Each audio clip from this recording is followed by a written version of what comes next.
Welcome to another interview. This is the Georgia Track and Field Cross Country Coaching Collective, and I'm Coach Andy Christie, um, joined by Coach James Tigue of Lambert. Um, and before we get to the interview, just as most of you know, the collective was started to spark a discussion with coaches to have topics that coaches might want to discuss, share ideas, collaborate. And so on the website, we have all kinds of things that you can look at, documents that you can read, interviews with other coaches, and now we've been doing some video interviews, and that's how we have Coach James Tigue with us today. I'll go ahead and be honest. I've known James for it's been about 30 years now. When we were in high school, he ran for Parkview and was a member of the state championship team in '93. And then later on ended up coming back and coaching his alma mater to some more state championships, and then went over to Lambert High School, where they won state in 2016. 2016, yeah. And has had some great individuals, both on the guys and girls side. So thanks for joining us today, James. Sure, glad to be here. So I know some of this story, but we want other people to know it. Like I said, I've known you for a while. I failed to mention, of course, too, that we were teammates at Berry College. So yeah, we've known each other a while. But will you tell people maybe what made you get into coaching? Sure, you did. So the story, well, the first 5 years of my teaching career, I was at a middle school. And the funny thing is, I coached kids like Ben Hubers and Brian Potts, and I had no idea, just as middle schoolers, and was kind of going down the administrative track. I was going to be an administrator. And then you had called, and Parkview had called and said that they have a opening coming up, and I wanted to kind of make that jump from being a middle school teacher to being a high school teacher, and had the opportunity to go back to Parkview. And so when that opportunity presented itself, I was fortunate enough to get the position and inherit a really, really good team coming off a state championship and really not losing much for the next couple of years for that program. Excellent. Yeah, I was just the messenger. Happy to pass that message along and get you back in the county. So, like I mentioned, you ran at Parkview, so you're probably going to. I know one name you're going to mention that people have heard if they've been paying attention to like the history of Georgia, and that's Coach Carl Bostic. But him or any other mentors you want to mention that have helped you along the way? Yeah, they're, honestly, just Coach Bostic, I thought the world of him when he was my coach, and wanted to obviously kind of have the same success he had. I just remember early on, people like you and Tommy Satone, they were real helpful. I didn't know what I was doing, honestly. I tried to read as much as I could.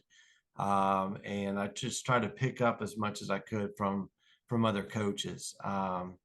It's funny because when you first start coaching, you're trying to make a good impression. You're trying to do the right thing, and I've figured out that the some of those people that were really good in the county at that time, like Andrew Hudson and Ron Clanton and those guys that were having that much success.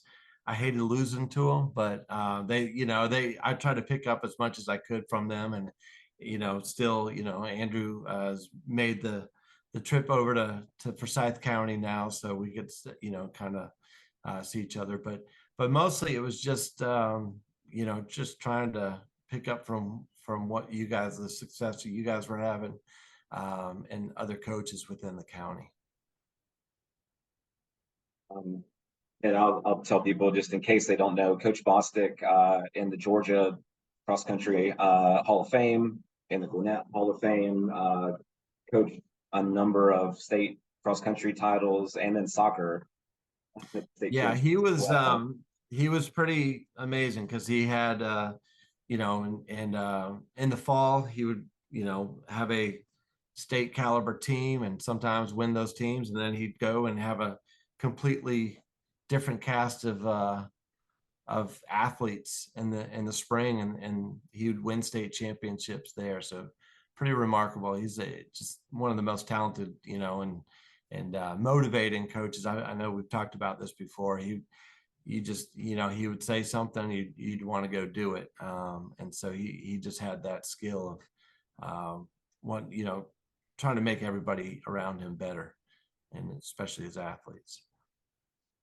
And I do this a lot. You probably get tired of it, but I'll go ahead and brag on you again. James's senior year, they won state with a very low score of I think 34 or something like that. They were 8th, 10th, 11th, 12th, 13th. James was third man. Yeah, I was the 11th. Of course, the Yeah, top yeah. 10 get medals, and I was the 11th guy. You know, so Well, yeah, but you got that nice shiny state championship medal. So so no, yeah, that was really cool. We yeah, I kind of tell that story to my athletes too. We we won two meets that year, and that was it. We beat South Gwinnett, as you know, by 1 point at region, and then we won state. And so you know, whatever happens during the year, you win, you lose. You know, we always had things going on, kids dropping out, or you know, somebody with an injury or something like that. And that's the kind of the, you know, beauty of the sport. You just put it together one day, and all of a sudden you're state champions. So now yeah, the opposite is true as well. Sometimes you're rolling all year, and you know, things just fall apart on the wrong day. And but you know, that I kind of love the sport just because of that. that was I was in that race, that 93 race, a little farther back, but it was interesting to watch the orange pack that day for sure. Um, all right, so we talked about mentors. This next question might be a little hard to narrow down, but what would you say is your coaching philosophy? Um, Really, it's, I don't know if it pertains to training or anything like that. I want to have a environment where my kids can take chances, where you know they they feel like they can get better. They, you know, they if they want to get better, they see that I'm trying to get them better. Just trying to meet the needs of my runners, I guess. Training wise, you know, I think I've been pretty consistent in the 20 years. This will be my 20th year. You know, I used to um, think that, you know, intervals and things like that, those were going to be the most important things, but just trying to keep a consistent progress, and we're trying to progress runners.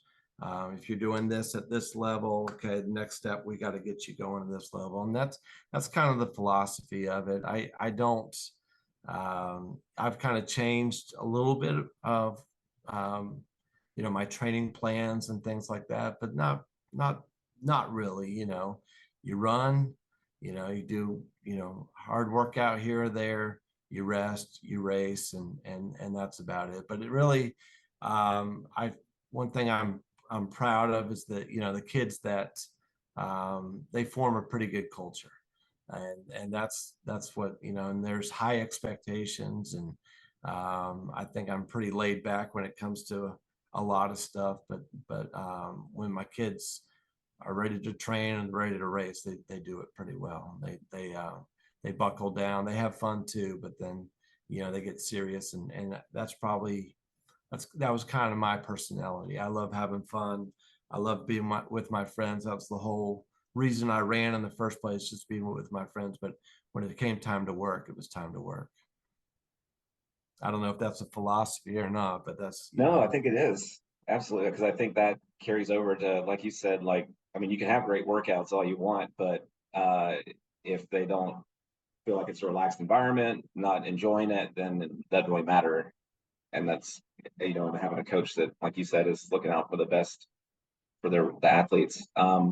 Something that you said reminded me of I've always admired your willingness to try new things. And I know, kind of jumping around here, but that 2016 state championship team you had at Lambert, I remember you guys raced a lot, and you used that kind of as a really great way to approach the season, I think, and almost like it was another workout to prepare them for state. Um, and obviously it worked well because y'all got the job done in November. So can you talk about that? Like you say, you have a plan, but you're also willing to break out of that box sometimes if you need to. Yeah, I think I've done a pretty good job. One thing I think I've done pretty well is trying to understand my athletes and what they need. That 2016 team, we had one senior on that team. And I know there's different philosophies on how much you race and how much you train and things like that. I think these are high school kids, and I think they learn a lot from races. Yes, it's hard to get up for a race every single time, but sometimes you need experience. You learn things in races that you don't really learn in workouts as well. And so that year, I knew we were a relatively young team.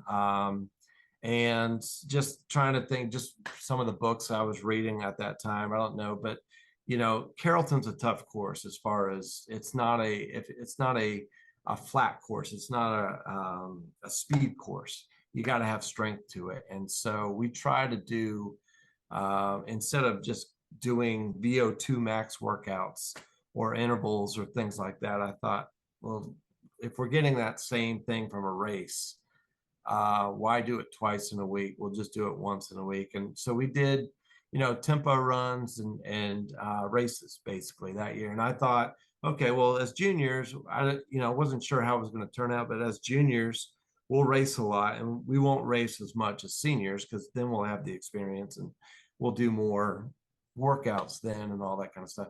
And we just I kept noticing we were just getting stronger and stronger as we were going. And then at Coach Wood, I think we finished third, but my guys got out really, really slow. And I noticed that they had moved up a lot in the race. And that's when I think it dawned on them. They're like, you know what, if we get out a little faster, we might give ourselves a chance. And it just turned out we did. Now, going into the 2017, you're like, all right, we're state champions. We're just going to, and then we ran into Milton's juggernaut. And so, you never know, but it was, yeah, that was a little bit different. And it was just the personality of that team. I just Yeah. thought, they could handle the races and some of the races were big races. Some of them were kind of low key races, but that was the interval workout. That was the VO2 max. That was the aerobic power or whatever you want to call it, kind of workouts, and was the races and trying to get them to run together mostly. Okay. Um, and then a follow up to that. How you've coached, like I mentioned, state champ teams at two different schools, which is obviously very impressive. How what would you say to coaches that make that change from one program to another and trying to establish at the second one what you have done at the first one, or just switching schools in general? Any thoughts on that?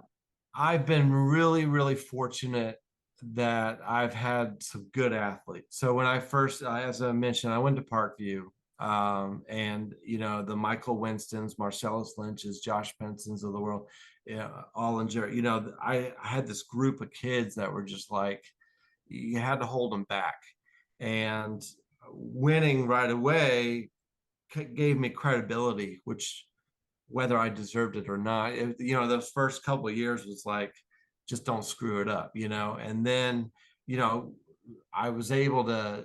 Those younger kids come in and they see the success, and so it's easier to keep going. When I went to Lambert, same thing. Jonathan Schwinn, Ty Fox, people like that.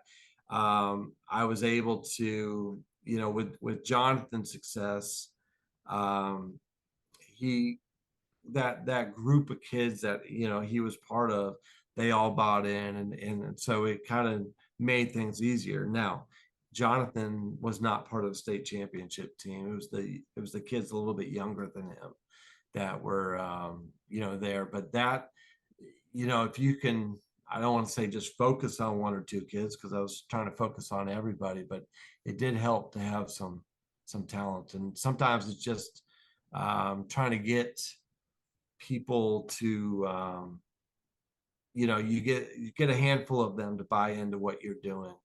I think the rest will follow. And there's different ways of doing it, but I was lucky that there were some really talented kids just walking the halls and hey, run cross country, run, do this. So it worked out. So just getting those kids that are committed to set the example, and then letting everybody the success breed success, kind of. Yeah, I've got a weird theory on this. I don't know if it, the coach's message a lot of times is the same.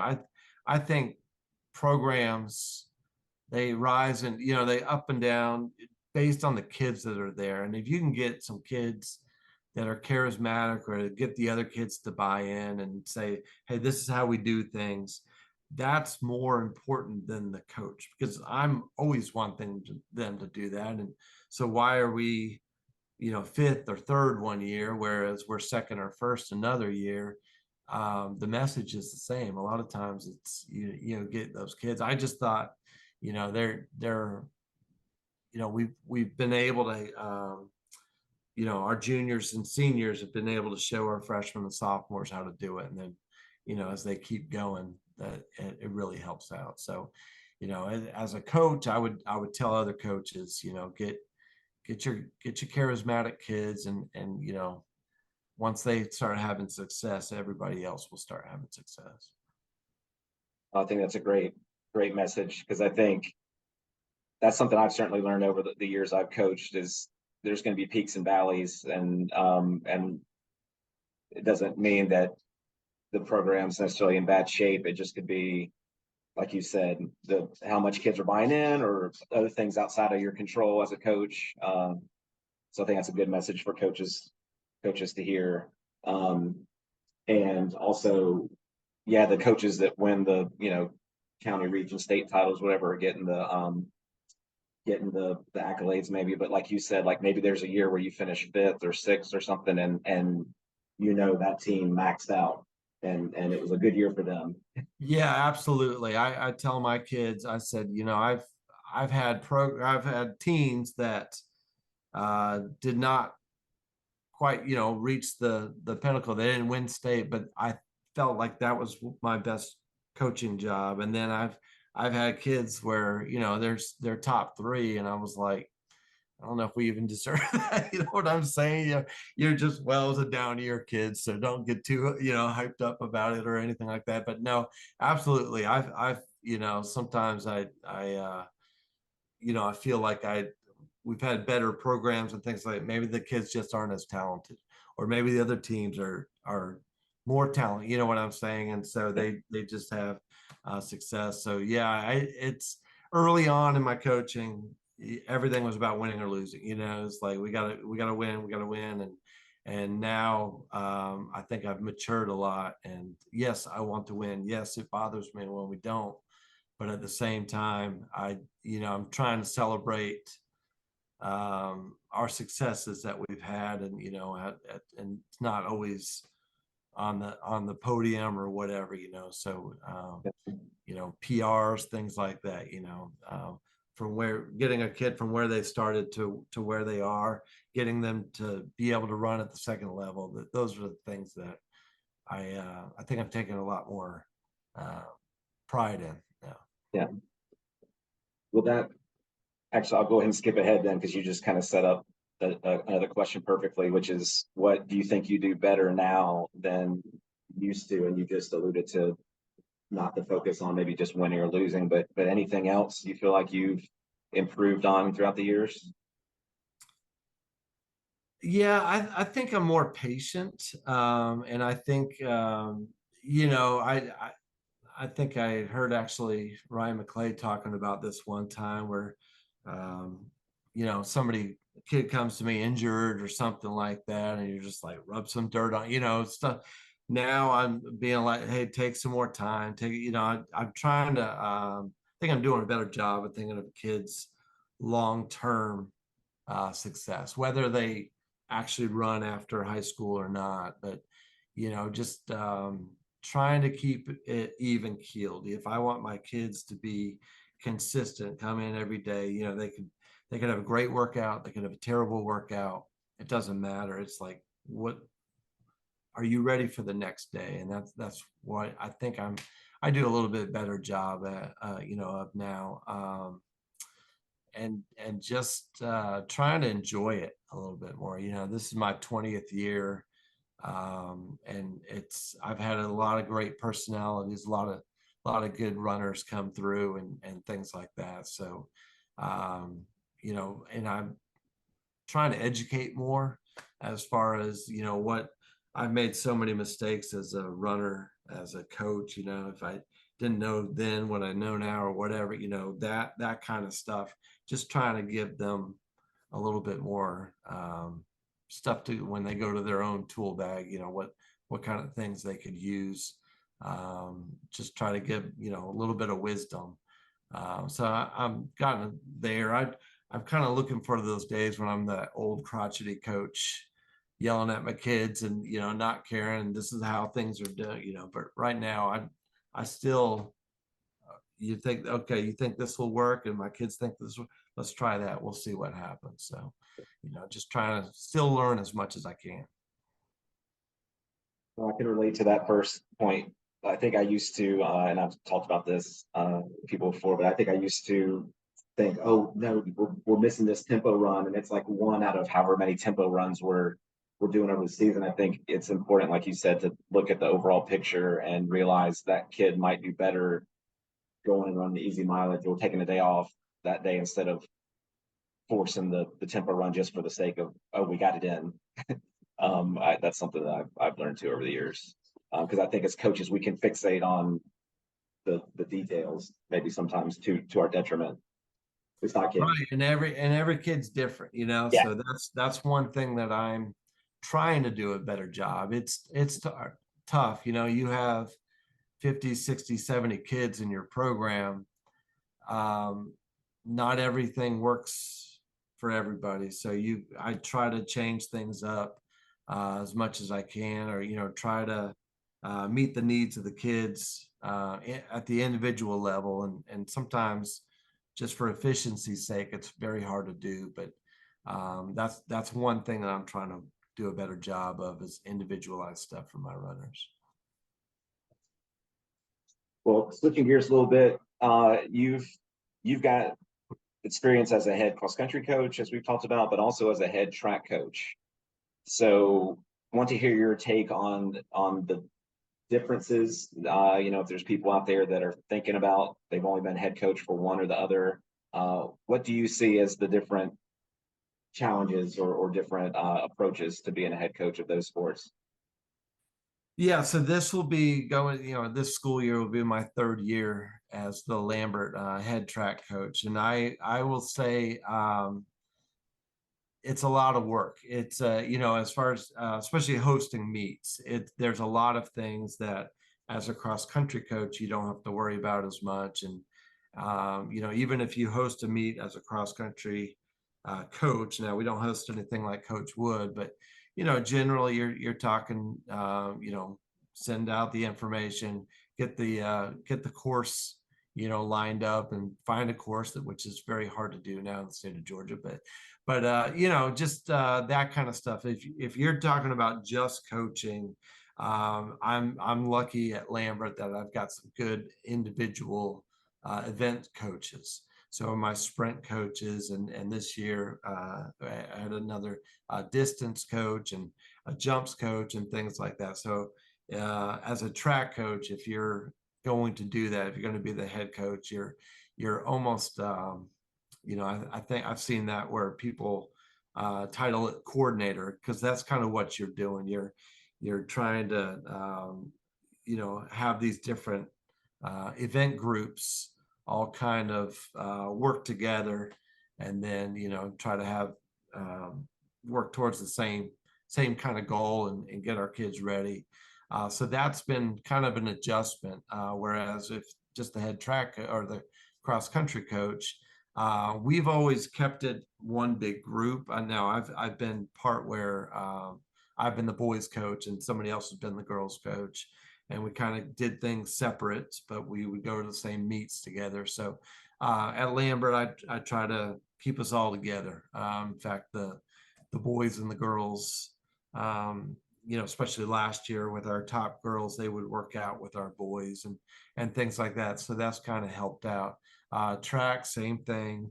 We try to keep everybody together. We don't have a separate boys, separate girls, or anything like that. But it's just numbers. We had over 200 kids come out for track last year. So if you're going to be the head track coach, it's just there's a lot more things to worry about. That's 200 physicals you're checking. That's 200, meet entries every week and sometimes twice a week, and things like that. So it does take a lot of time to be that track coach. And so I have a huge appreciation for good track coaches where, they run those good programs, and I'm still learning how to do that, how to be efficient and effective, and so that's I'm still learning there. Cross country, it's I know kids that run cross country, a lot of times they like that family feel to it, that kind of smaller feel to it,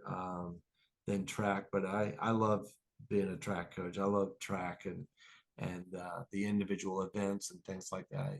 Just watching, like just going to the Georgia State meet, and you watch some incredible performances, and you're like, yeah, that kid might be in the Olympics one day. It's pretty cool.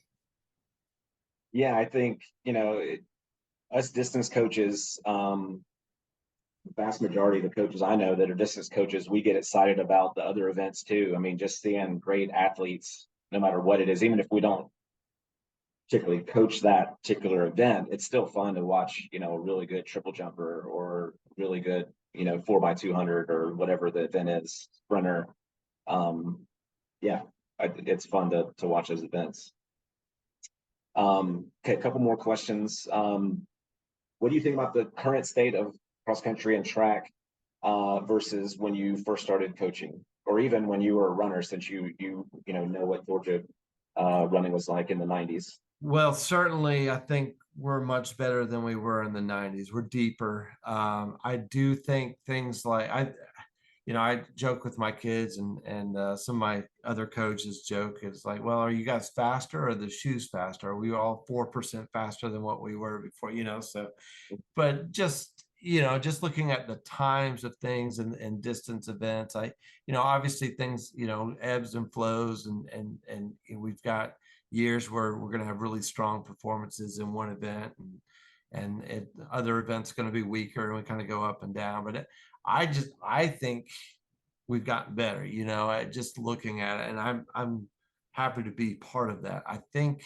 competition is the key. I think we've got to get more competitive coaches. Coaches that really want to elevate their kids. When Brookwood is one of the arguably the most successful program and the upper classifications for years. I do think that they were good because Parkview was good. You know what I'm saying? And so there was this competition. Right now we're seeing that in Forsyth County. So there's great competition amongst the runners, and the kids will rise to that level. And I think the more competition we can get within the state, the better the state's going to be, and the better our kids, therefore, are going to have a better chance of when they go get those scholarships. They're, that try to explain that to my kids. It's all with kids now. It's D1 or bust, and I hate that mentality, but I try to explain to them that we're competing. You're competing for scholarship places, for things like that. It's a nationwide thing. It's not just the kids in Georgia. And so when kids in Georgia go have success at, in college or at these national meets, I think it's awesome. I know I could not touch a 9:30 2 mile when I was in high school.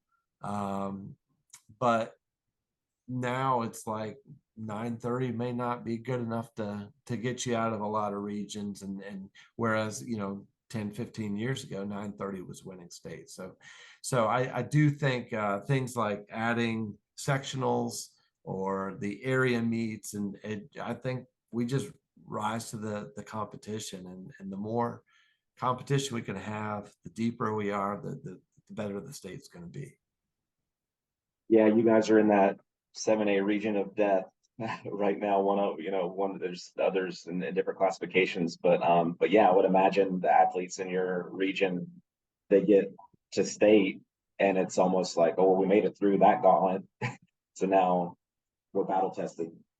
Yeah, and I think it was the same thing when I was at Park. Back then it was only top two made it out of region, and you knew that the other programs, obviously, Grayson and Germa coming, all that kind of stuff, all that kind of those things that made it tough.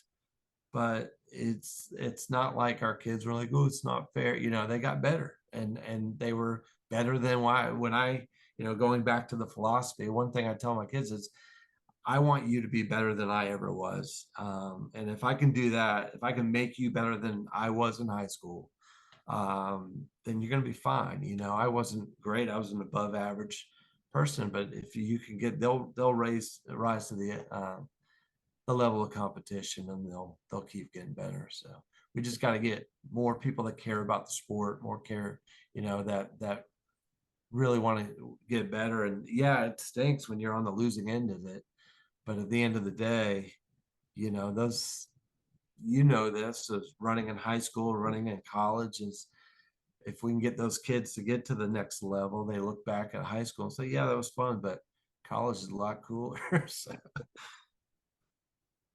Yeah, just getting that experience and yeah, camaraderie and working hard, but then having people you still talk to all these years later makes it makes it worthwhile. right. And I mean, I do think we have a good community. Enjoy, I let my kids, they all hang out with all the other kids. It kind of drives me crazy. I was that old school.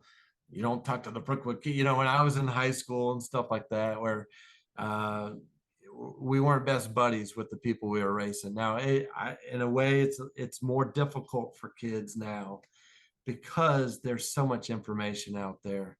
There's so much, they're keeping track of each other's workouts and things like that. And maybe that's a good thing, maybe that's a bad thing. But sometimes, back, obviously, I sound like a boomer, but back, in the 90s and things like that, we knew a handful of kids, and we didn't really know. We kind of generally knew what people were doing for workouts, but we didn't care. We just kind of did our own thing. And now there's so much information out there that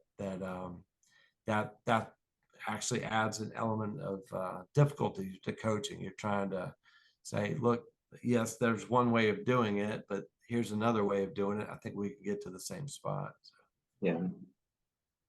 Now you say you didn't like talking to other teams, but I have a fond memory of you and your bright orange Parkview letter jacket cheering me on at some meet that y'all had come to scope out the region course, and That's my right. team Yeah. South Gwinnett was running it, and y'all were kind enough to cheer us on during the race. So thank you for that. It was yeah, it was their, what is the saying, or a friend of our enemies, or or something like that. So whenever y'all were racing Brookwood, we would cheer on South Yeah, Gwinnett. hear you. I hear you. Um, all right, last question. And you kind of already touched on this a little bit, but what advice would you give new coaches, getting into this cross country and track and field world? What would you have to say to them? I would say try to be yourself.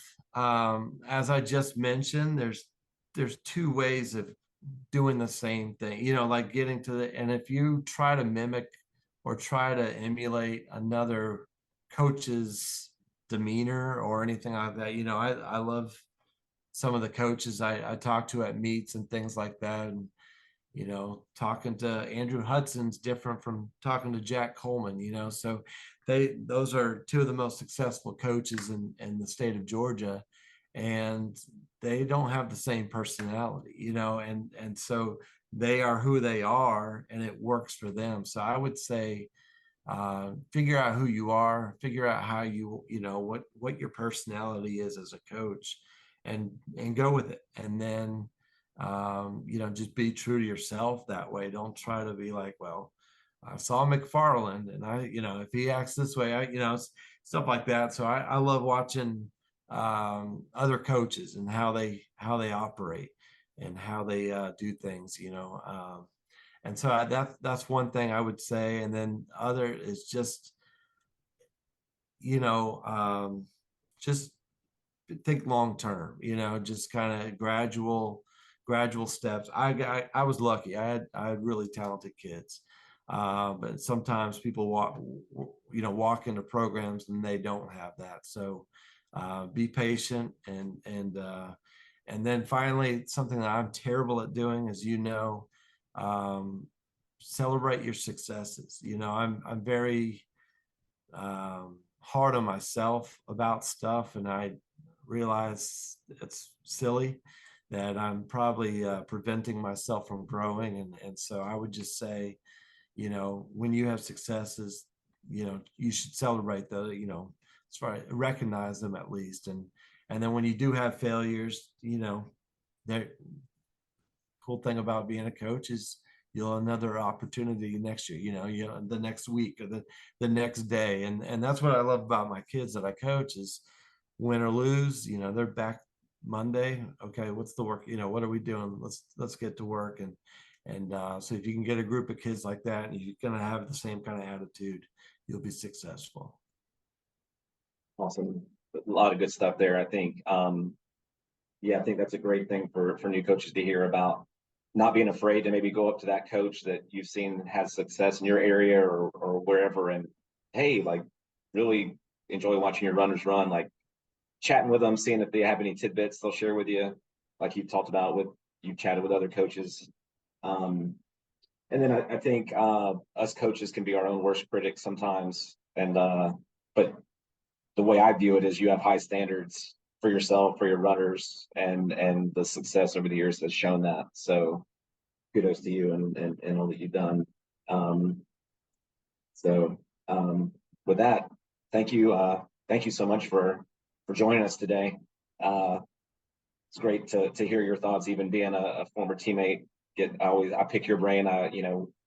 That's what the collective is about, is just trying to get coaches talking to each other and people that are watching this. I mean, James and I will chat, a couple times a season, maybe, or at meets, and what about this, or how's this going for you, and just trying to help each other out. Of course, we want our teams to do well, but we also want to help our fellow coach out when we can. And so hopefully you don't want to be me too bad that you won't continue to share that Well, stuff. absolutely.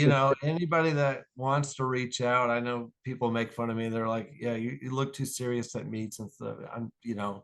Feel free to ask, because I'm trying to learn as much as I possibly can. And I think the website you're running and creating, that's what the state needs. Because as I said, I think the more educated we are, the more invested we are, the better our kids are going to be.